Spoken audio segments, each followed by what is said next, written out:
Muito bem, voltamos a falar direto da página do Jornal Visão Espírita, no YouTube e no Facebook, para mais uma gota de Espiritismo, mais uma gota de O Livro dos Espíritos, livro 4, capítulo 2, Penas e Gozos Futuros.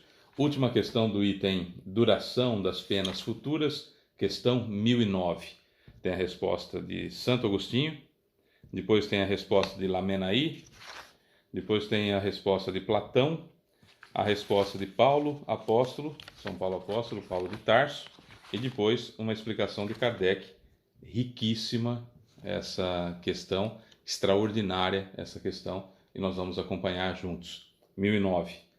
Depois de tudo que nós já entendemos, que nós já tivemos as respostas de São Luís no item Duração das Penas Futuras, vem então a célebre pergunta, que precisa de tudo isso de resposta. Sendo assim, as penas impostas nunca seriam para a eternidade? Então não existe inferno eterno, céu eterno, para sempre.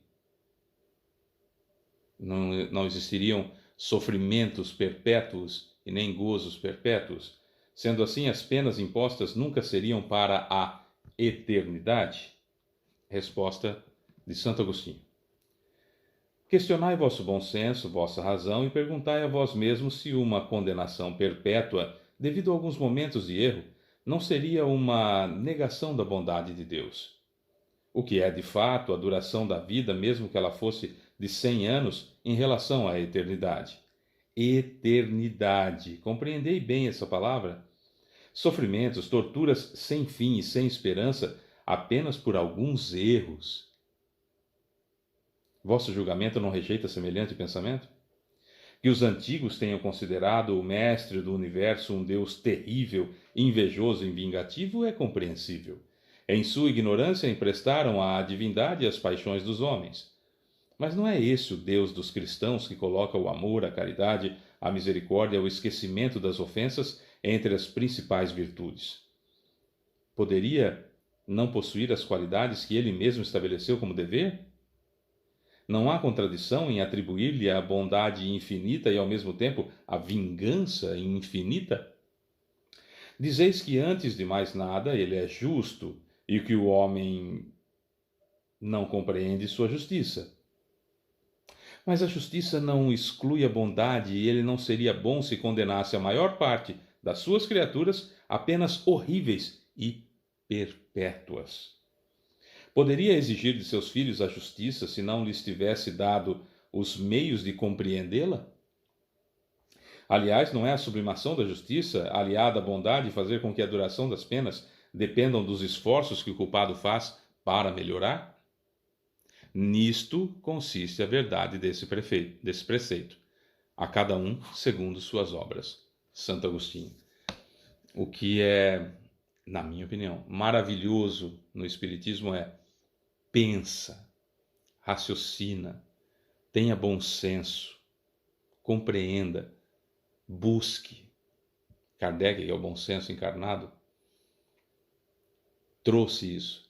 E Santo Agostinho faz uma série de perguntas aqui que a gente vai pensando, a gente fala, é verdade, não dá para ter um inferno eterno por uma bobagem que se fez. Ainda mais quando esse equívoco é algo ligado a você não participar de uma missa, por exemplo. Se você perder uma missa que você não foi por cansaço, por preguiça, por seja lá o motivo que você tenha tido para não ir à missa, àquela determinada missa, uma eternidade de sofrimentos no inferno, não é um Deus justo. Mas se olharmos o Deus do Velho Testamento, até parece, porque é um Deus que tem vários filhos, ele fala assim: eu gosto mais de você porque você me bajula, então junto eu vou apoiar você, nós vamos matar todos os outros filhos meus. Entendeu? É isso que ele quis dizer aqui quando ele fala que os antigos colocaram defeitos, né, paixões, defeitos humanos na divindade. Aí vem Lamenaí. Empenhai-vos através de todos os meios que estão ao vosso alcance em combater, em aniquilar a ideia da eternidade das penas, pensamento que blasfema contra a justiça e a bondade de Deus, além de ser a mais fecunda fonte de incredulidade materialismo e indiferença que já surgiu entre as massas desde que sua inteligência começou a desenvolver-se. Aliás, como Lamennais diz aqui, ele que era um teólogo do século XIX,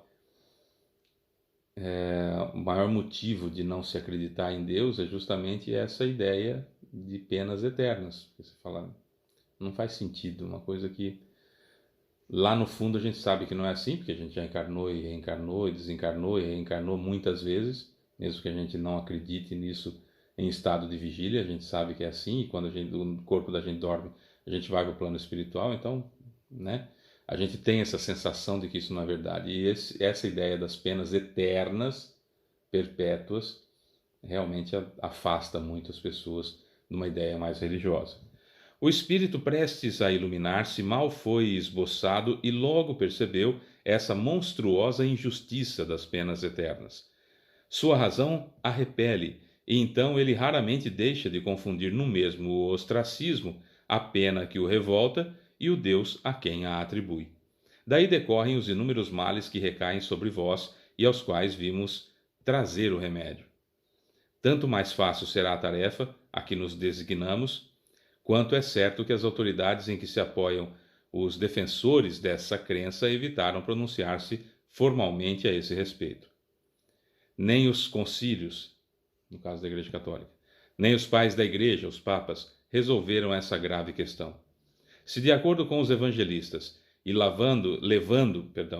se de acordo com os evangelistas e levando ao pé da letra as palavras simbólicas do Cristo, ele ameaçou os culpados com um fogo que não se extingue, com um fogo eterno, não há absolutamente nada nessas palavras capaz de provar que ele os tenha condenado eternamente.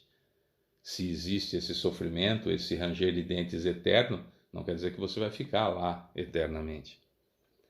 Pobres ovelhas desgarradas, diz Lamennais, sabeis que o bom pastor, que longe de querer banir-vos para sempre de sua presença, vem ele próprio ao vosso encontro para vos reconduzir ao redil. Filhos pródigos, abandonai vosso exílio voluntário, voltai vossos passos para a morada paterna. O Pai vos estende os braços e está sempre pronto para festejar o vosso retorno à família. Essa citação extraordinária de Lamennais à história do filho pródigo mostra uma característica simples que necessariamente Deus deve ter. Por mais que você, eu ou qualquer um de nós possamos não acreditar em Deus, essa ideia do filho pródigo nos coloca para raciocinar. Quem pensa faz a seguinte analogia. Espera lá. Jesus contou que o sujeito tinha 2 filhos, um que trabalhava bastante, o outro que não queria saber. Ele então falou para o pai, reparte aqui os nossos bens, eu quero minha parte e vou gozar a vida. E sumiu. O outro ficou lá trabalhando, cuidando das coisas, junto com o pai, tal e coisa e tal. O que saiu, gastou todo o dinheiro, estava numa situação que comia pior do que os porcos da casa do pai dele, e num sofrimento absurdo, deu um jeito até que chegou à casa do pai para pedir emprego como escravo ou como funcionário, enfim, para cuidar de alguma coisa na casa do pai, porque ele julgava que as lavagens que o pai dava para o porco era melhor, os porcos era melhor do que a comida que ele comia na situação que ele se encontrava. E o pai recebeu com todo carinho, com todo amor, mandou matar novilhos para fazer um grande churrasco em homenagem ao pai, o que deixou até o irmão meio chateado, falou, pô, né? Nossa, me chateei, né?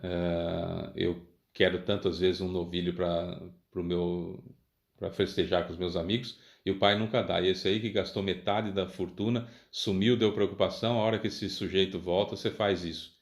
Normal até a gente pensar isso, até evoluir, entender a ideia do filho pródigo. E o pai fala, hoje o filho que estava perdido renasceu e eu tenho que comemorar isso. Quer dizer, por que tudo isso? Porque a ideia de que um ser humano, criatura divina, criado por Deus, é capaz de perdoar e ficar feliz com o retorno do filho que errou, Deus não. Deus é crudelíssimo e vai jogar você no inferno eternamente. Então, evidentemente que não. Mas tem gente que ainda acredita nisso, até crescerem, até evoluírem suficientemente para saírem dessa situação. Resposta de Platão. Guerra de palavras. Já não fizestes derramar sangue suficiente? Será ainda preciso reacender as fogueiras? Muito se discute sobre as palavras eternidade de penas, dos castigos. Ignorais que o que hoje entendeis por eternidade não é o mesmo que os antigos entendiam? Que o teólogo consulte as fontes e, como todos vós, lá descobrirá que o texto hebreu não dava a essa palavra que os gregos, os latinos e os modernos traduziram por penas sem fim, irremissíveis, o mesmo sentido. Eternidade dos castigos corresponde à eternidade do mal. Sim, enquanto existir o mal entre os homens, os castigos subsistirão. É no sentido relativo que importa interpretar os textos sagrados. Portanto, a eternidade de penas é apenas relativa e não absoluta. Chegue o dia em que todos os homens se revistam, por meio do arrependimento, com a veste da inocência, e nesse dia deixará de haver gemidos e ranger de dentes. Vossa razão humana é limitada, isso é bem verdade, mas tal qual é um presente de Deus, e com o auxílio da razão, não há um único homem de boa fé que compreenda de outra forma a eternidade dos castigos. A eternidade dos castigos, o quê? Então seria preciso admitir o mal eterno, somente Deus é eterno. E ele não poderia ter criado um mal eterno, pois se assim não fosse, teríamos de arrancar-lhe o mais magnífico de seus atributos, o poder soberano. Pois não seria soberanamente poderoso aquele que pudesse criar um elemento destruidor de suas próprias obras. Humanidade, humanidade, não mergulhes mais teus sombrios olhares nas profundezas da terra em busca de punições. Chora, espera, espia e refugia-te no pensamento de um Deus intimamente bom, absolutamente poderoso e essencialmente justo. Platão. De novo, raciocine, pense. A ideia dos antigos, onde consta lá a eternidade das penas, tal e coisa e tal, tem um sentido diferente do que nós temos hoje. Até porque eles tinham conhecimento de vida, conhecimento de mundo, conhecimento tecnológico muito menor do que nós temos hoje. Agora, nós temos duas alternativas. Eu entendo e busco e pesquiso para saber o que queriam dizer antigamente, acerca do que significa essa eternidade. Ou eu falo, isso aí é uma bobagem, acha que eu vou para o inferno eterno porque eu fiz uma coisinha de nada aqui. Isso aí é só uma maneira de governar as massas. Por isso, tanta incredulidade. Que é mais fácil a gente achar, pensar, eu acho que é assim, do que realmente pesquisar para saber. Hoje nós temos a fonte do conhecimento na palma da mão. E ainda assim, muitos de nós acham que as coisas são desse jeito ou daquele jeito, independentemente de ser verdade ou não. É a vida. Resposta de Paulo de Tarso, Paulo apóstolo. Gravitar para a unidade divina, esse é o objetivo da humanidade. Só um parêntese, Paulo é o maior depois de Jesus. Jesus, Paulo de Tarso, depois o resto de nós. Tá? Gravitar para a unidade divina, esse é o objetivo da humanidade. Para atingi-lo são necessárias três coisas. Gravitar para a unidade divina. Para eu chegar até a divindade eu preciso de três coisas. A justiça, o amor e o conhecimento. A justiça, o amor e o conhecimento. Três coisas lhe são opostas e contrárias: a ignorância, o ódio e a injustiça. Pois bem, em verdade vos digo que falseais esses princípios fundamentais e comprometeis a ideia de Deus exagerando sua severidade. Vós a comprometeis duplamente, deixando penetrar no espírito da criatura o pensamento de que há nela mais clemência, mansidão, amor e verdadeira justiça do que atribuís ao ser infinito. Destruís, inclusive, a ideia de inferno, tornando-a ridícula e inadmissível às vossas crenças, como é aos vossos corações o horrendo espetáculo das execuções, das fogueiras e das torturas da Idade Média. Mas como? Quando a era das represálias cegas for para sempre banida das legislações humanas, esperais mantê-la no ideal? Ó, crede-me, irmãos, em Deus e em Jesus Cristo, crede-me, e regozijai-vos a deixar perecer todos os vossos dogmas em vossas próprias mãos, em vez de modificá-los, ou então vivificai esses dogmas, abrindo-os às benéficas emanações que os bons espíritos derramam nesse momento. A ideia do inferno com suas fornalhas ardentes, com caldeiras ferventes, pôde ser tolerada, isso é, perdoável, entendia-se, né? Num século de ferro, mas no século XIX, quando estava sendo escrito o livro dos Espíritos. Mas no século XIX é apenas um vão fantasma que serve, quando muito, para assustar as criancinhas, no qual elas deixam de acreditar quando crescem. Ao persistir essa mitologia assustadora, vós produzis a incredulidade, mãe de toda desorganização social. Pois estremeço, entrevendo toda uma ordem social abalada e desmoronando sobre sua base por falta de sanção penal, homens de fé ardente e viva, vanguardistas no dia da luz, mãos à obra. Paulo de Tarso falando com vocês, comigo, com todos nós. Não para manter fábulas ultrapassadas e desacreditadas, mas para reavivar a verdadeira sanção penal sob formas mais adequadas aos vossos costumes, sentimentos e aos conhecimentos de vossa época. Quem é de fato culpado? É aquele que, por um desvio, por um movimento falso da alma, se afasta do objetivo da criação, que consiste no culto harmonioso do belo, do bem, idealizados pelo arquétipo humano, pelo homem-deus, por Jesus Cristo. Que é o castigo? A consequência natural que deriva desse falso movimento, uma soma de dores necessárias para fazê-lo repugnar sua deformidade pela experiência do sofrimento. O castigo é o aguilhão que estimula a alma pela amargura a voltar-se sobre si mesma e a retornar ao porto da salvação. O objetivo do castigo não é outro senão a reabilitação, a redenção, criar aversão aqui dentro para que eu não cometa outra vez. Querer que o castigo seja eterno por uma falta que não é eterna é negar-lhe toda a razão de ser. Não faz sentido como eu vou criar aversão aqui dentro se eu estou o tempo todo no sofrimento, o tempo todo o sofrimento não vai acabar nunca.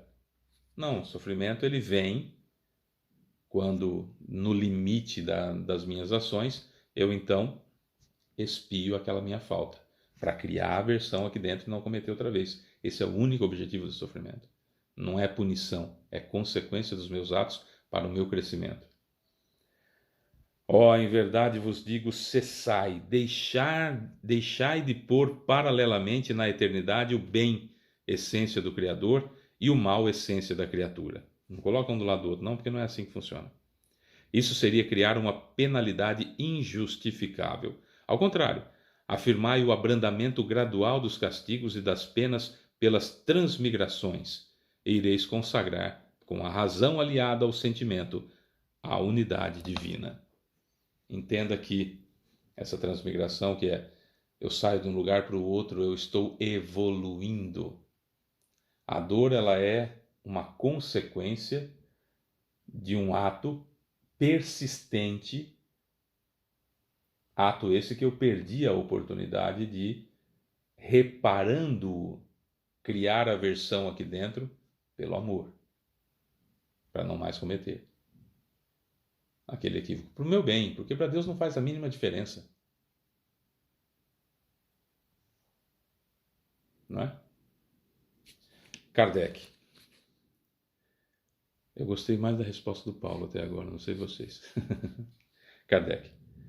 Procura-se estimular o homem ao bem e desviá-lo do mal pelo incentivo das recompensas e pelo temor dos castigos. Mas se esses castigos lhe são apresentados de uma forma que a razão se recusa a admitir, não terão nenhuma influência sobre o homem. Longe disso, ele rejeitará tudo, a forma e o fundamento. Mas se ao contrário o futuro for apresentado de uma maneira lógica, ele não o rejeitará. O Espiritismo lhe dá essa explicação, o Espiritismo dá para a gente essa lógica. Nós entendemos a questão da consequência. Quando eu entendo a questão da consequência, que todos os meus atos têm consequência, tudo muda. Parece que se ilumina alguma coisa na minha cabeça, eu falo, e eu começo a ser alguém melhor. Porque eu entendo os mecanismos. Não estou abandonado por Deus, não vou ser abandonado por Deus, jogado num inferno eterno. Ele não virou as costas para mim, não tirou o rosto dele da minha presença. Deus não tem rosto, não é ser antropomórfico, mas você entendeu. É só essa ideia.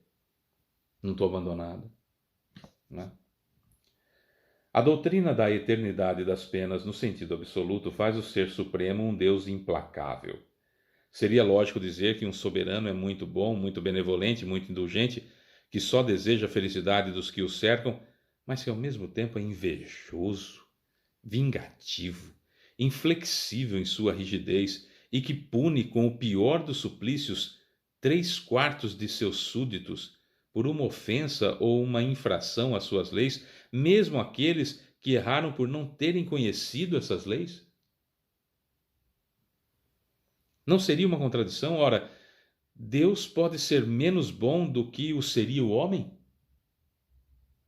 Perguntas e mais perguntas que a gente vai raciocinando e fala, puxa vida, é verdade.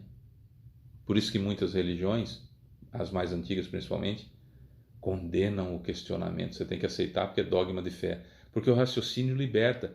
Conhecereis a verdade vos libertará. Oh, quem será que disse isso uma vez? Não é? Outra contradição se apresenta nesse caso. Uma vez que Deus tudo sabe, ao criar uma alma, já sabia que ela viria a falhar. Portanto, desde sua formação, a alma estava predestinada à desgraça eterna. Isso é possível? Racional? Nossa, que pergunta extraordinária. Deus é onipotente e onipresente e sabe tudo, certo? Certo. Sabe passado, presente e futuro, certo? Certo. Deus é top, certo? Certo. Então, quando ele criou você, quando ele criou a mim, quando ele criou cada um de nós, ele já foi falando: oh, esse aqui eu estou criando para o inferno, esse aqui eu estou criando para o inferno, esse aqui talvez dê um tar de purgatório. Perceba que não é o tal de purgatório. Um tar de purgatório. Ah, esse aqui vai para o céu. Então, seria no momento da criação que ele já determinaria isso? Bem, não faz sentido? Pergunta. Que pergunta extraordinária, extraordinária. Com a doutrina das penas relativas, tudo se justifica.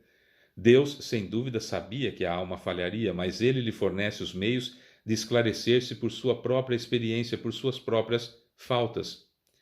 É necessário que ela espie, a criatura espie seus erros para melhor firmar-se no bem.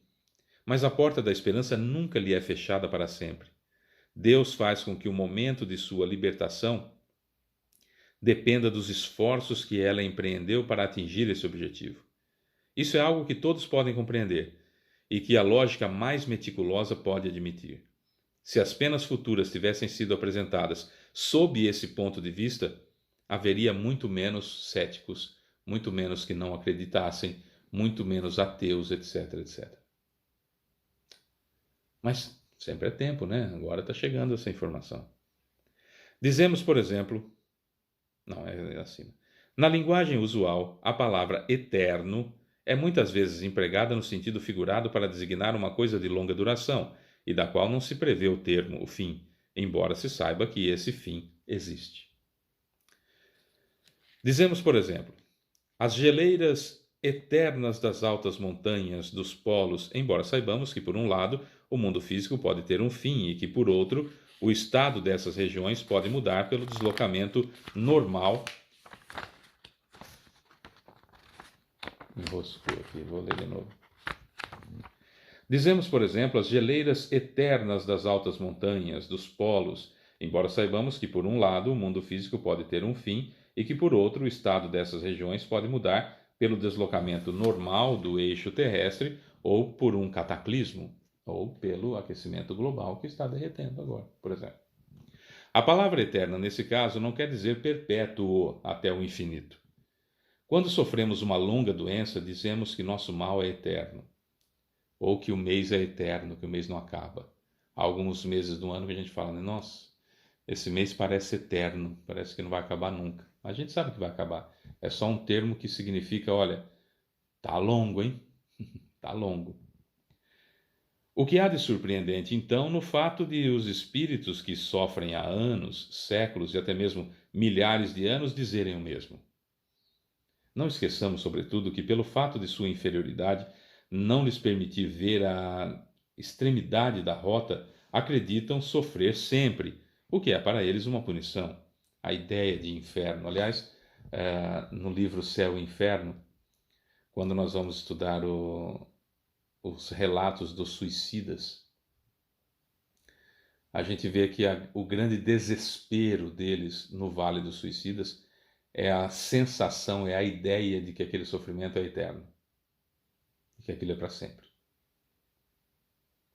É uma forma de criar uma aversão aqui dentro para que a gente não cometa o suicídio outra vez, né? No mais, a doutrina do fogo material, das fornalhas e das torturas emprestadas ao tártaro do paganismo está hoje completamente abandonada pela alta teologia. É somente nas escolas que esses assustadores quadros alegóricos ainda são apresentados como verdades positivas por alguns homens mais zelosos que esclarecidos, e muito erroneamente por essas jovens imaginações, quando no mais acreditam nesse terror, poderão aumentar o número de incrédulos. Dante Alighieri, na Divina Comédia, apresentam o inferno dessa forma, né, eterno e dessa forma, com labaredas e tudo mais, que evidentemente já está superado hoje em dia como o fim do eterno, né? Quando a gente começa a estudar o Espiritismo, o primeiro passo é a gente confundir inferno com umbral. A gente, ao invés de falar inferno, a gente começa a falar umbral, e ao invés de falar céu, a gente começa a falar colônia. Então é muito natural a gente fazer isso.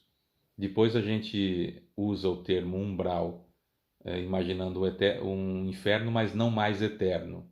É um segundo estágio do espírito. E depois a gente compreende que umbral é uma passagem, é um tempo, é um estado que eu me encontro com resquícios mentais até que eu possa, então, purificado, ir para uma colônia, para um ponto de resgate e continuar a minha evolução. Então são estágios que também dentro do espiritismo acontecem. A teologia reconhece atualmente que a palavra fogo é empregada no sentido figurado e que deve ser entendida como um fogo moral. Quando Kardec escreveu isso aqui, o Papa João Paulo II, por exemplo, não existia, evidentemente, e o Papa João Paulo II disse que não existe inferno, por exemplo, entre outras coisas. Tá? Aqueles que, como nós, acompanharam os incidentes e sofrimentos da vida de além-túmulo nas comunicações espíritas, puderam convencer-se de que, por não terem nada de material, essas comunicações não deixam de ser pungentes, tocar o coração da gente. Mesmo em relação à sua duração, alguns teólogos começam a admitir no sentido restrito ao qual já nos referimos e a pensar que de fato a palavra eterno pode ser entendida como as próprias penas, como consequências de uma lei imutável e não de sua aplicação a cada indivíduo. Que eterna é a justiça. Não importa se estamos no século I ou estamos no século XXI, ou estamos 10 séculos antes de Cristo, ou 1000 séculos antes de Cristo, colher o que eu plantei, eu sempre vou ter que colher. Então, a responsabilidade, as consequências dos meus atos sempre vai existir, eternamente vai existir. Mas eu não vou sofrer eternamente por um equívoco que eu cometi. Então, de novo esse pedaço. Mesmo em relação à sua duração, alguns teólogos começam a admitir, no sentido restrito ao qual já nos referimos, e a pensar que, de fato, a palavra eterno pode ser entendida como as próprias penas, como consequências de uma lei imutável e não de sua aplicação para cada um, a cada indivíduo. No dia em que a religião admitir essa interpretação, bem como algumas outras também decorrentes do progresso dos conhecimentos, a religião reconduzirá ao redil as ovelhas perdidas. Gente, não sei vocês, mas para mim essa quantidade de resposta abre muitos pensamentos, mas principalmente perguntar, inquirir, sair do senso comum, querer saber para poder fazer o certo em vez do fácil. Essa gota ficou quase um balde de espiritismo, mas não dá para dividir uma resposta dessa, né? Com essa grandeza, com essa genialidade, com esses seres extraordinários se colocando à disposição da humanidade através do Livro dos Espíritos. É isso. Eu sou Fábio Pereira. Essa é mais uma gota, quase um balde de espiritismo do Livro dos Espíritos. Amanhã a gente volta. Beijo pra você que fica. Tchau.